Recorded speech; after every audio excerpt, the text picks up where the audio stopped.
வணக்கம் நண்பர்களே. நமது மகிழ் துளிர் யூடியூப் சேனலுக்கு தங்களை அன்புடன் வரவேற்கிறேன்.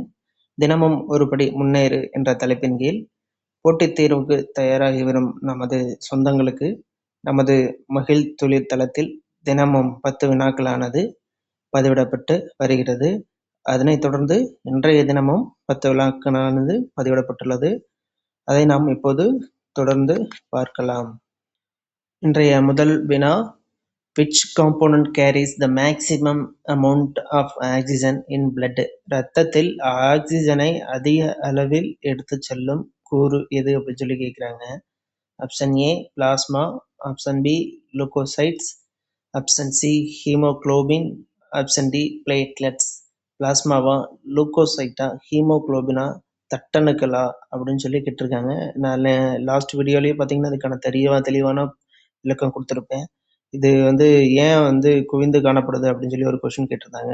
அதுக்கு நம்ம விளக்கம் கொடுத்துருந்தோம். ஹீமோகுளோபினை ஹீம் ப்ளஸ் குளோபின் அப்படின்னு சொல்லி 2ஆக பிரிக்கலாம் அப்படின்றதையும் நம்ம சொல்லியிருந்தோம். ஸோ ஆக்சிஜனை எடுத்துகிட்டு போகிறதுனால அது குவிந்து காணப்படுதுங்கிறத நம்ம சொல்லியிருந்தோம், படிச்சிருக்கோம் முன்னாடியே. ஸோ அதுக்கான ஆன்சர் ஹீமோகுளோபின் அப்படிங்கிறது தான் சரியான ஆன்சர்.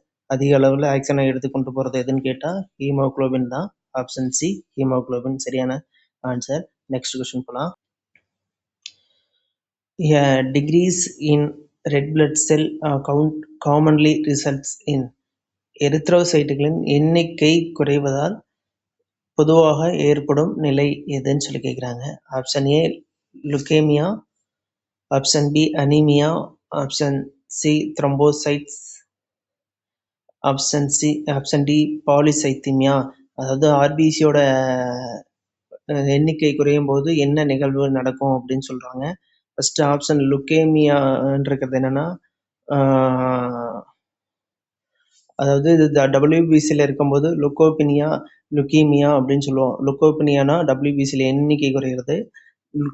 லுகீமியா அப்படிங்கிறது டபிள்யூபிசியோட எண்ணிக்கை அதிகமாகிறது. அடுத்தது அனீமியா அப்படிங்கிறது ஆர்பிசியோட எண்ணிக்கை குறைகிறது. பாலிசைத்தீமியா அப்படிங்கிறத இது ஆர்பிசியோட எண்ணிக்கை அதிகமாகிறது. த்ரோம்போசைத்தீமியா அப்படிங்கிறது பிளேட்லெட்ஸோட வர்றது.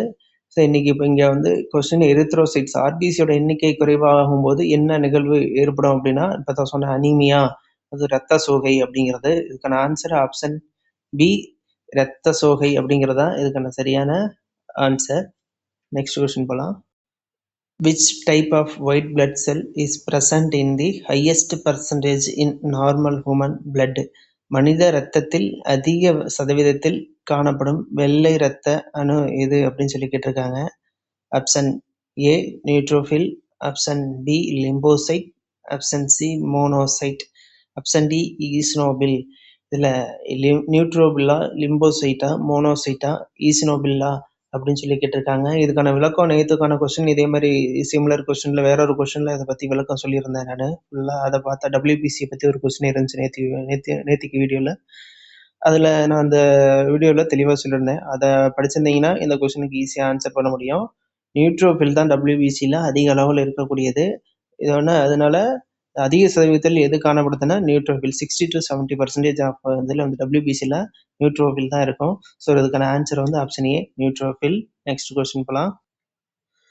Calcium is known as which clotting factor? இரத்த முறைதலில் கால்சியத்தின் பங்கு எவ்வாறு குறிப்பிடப்படுகிறது? இரத்த முறைதல் பங்குல கால்சியத்தின் பங்கு என்ன அப்படின்னு சொல்லி கேட்டிருக்காங்க. இப்போ லாஸ்ட் வீடியோவில் நான் சொல்லியிருப்பேன், அது ஒரு சீக்வன்ஸாக சொல்லியிருப்பேன்.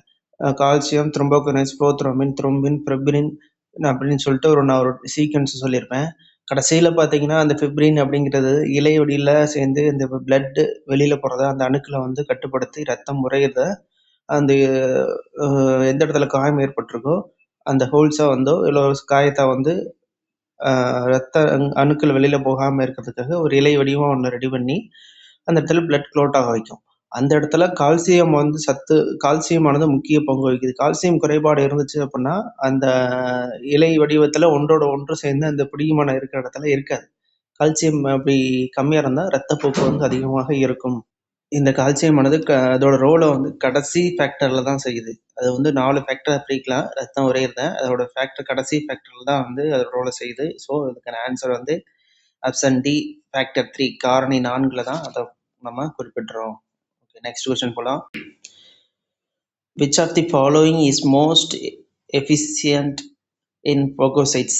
பின்வருவனவற்றில் phagocytosis செயல்பாட்டின் மிகவும் திறமையானது எது அப்படின்னு கேட்குறாங்க. ஆக்சுவலி இப்போ வந்து ஈஸ்னோபில், நியூட்ரோபில் இது எல்லாமே வந்து நம்மளுக்கு டபிள்யூபிசியில் வரக்கூடியது.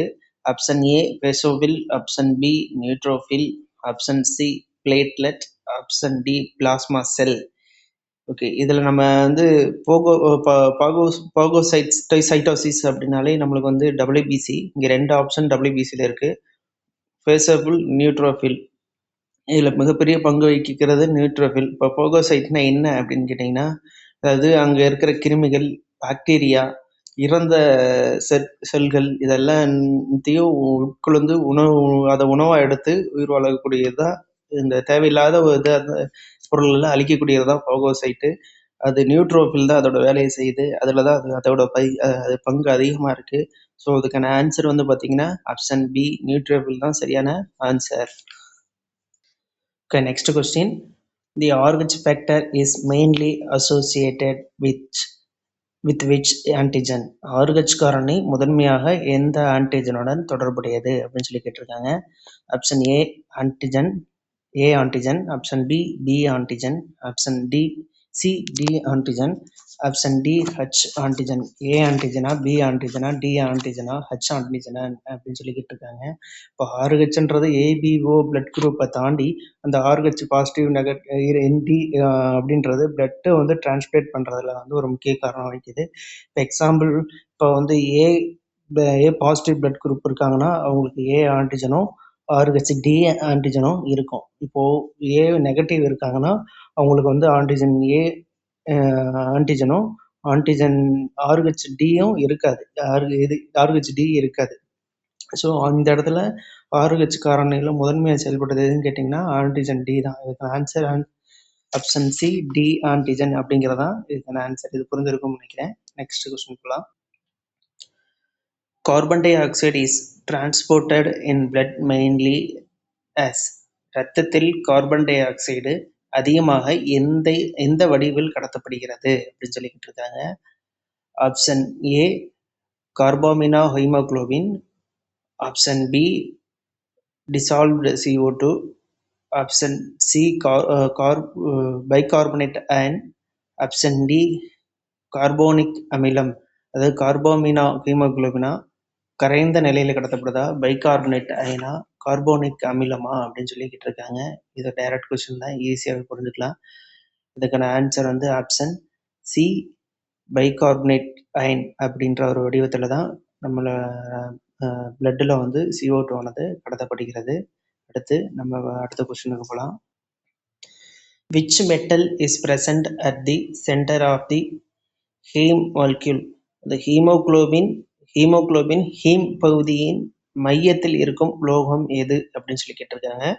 Option A copper, option B zinc, option C iron, option D magnesium. செம்புவா உலோகமா, துத்தநாகம் உலோகமா, இரும்பு உலோகமா, மெக்னீசியம் உலோகமா அப்படின்னு சொல்லி கேட்டிருக்காங்க. இந்த வீடியோலேயும் முன்னாடி இருக்க கொஸ்டினுக்கும் இதுக்கான ஒரு விளக்கம் கொடுத்துருந்தேன். லாஸ்ட் வீடியோலையும் இதே மாதிரி ஒரு கொஸ்டின் ஹீம் பிளஸ் குளோபின் அப்படின்னு சொல்லிட்டு ஒரு கொஸ்டின் இருந்துச்சு. அதுலேயும் நம்ம பார்த்துருக்கோம். ஹீம் பிளஸ் குளோபின், ஹீமோகுளோபினா ஹீம் பிளஸ் குளோபின்னு வச்சுக்கலாம். ஹீம்னா இரும்புன்னு வச்சுக்கணும். இப்போ ஹீம் அப்படின்னா இதோட உலோகம் எது ஹீமோகுளோபின்ல இருக்கக்கூடியது அப்படின்னு பார்த்தா அயன், இரும்பு தான். அதுக்கான ஆன்சர் ஆப்ஷன் சி அயன், இரும்பு. இதுதான் இதுக்கான ஆன்சர். நெக்ஸ்ட் கொஸ்டின் போகலாம். What is the first event following blood vessels injury?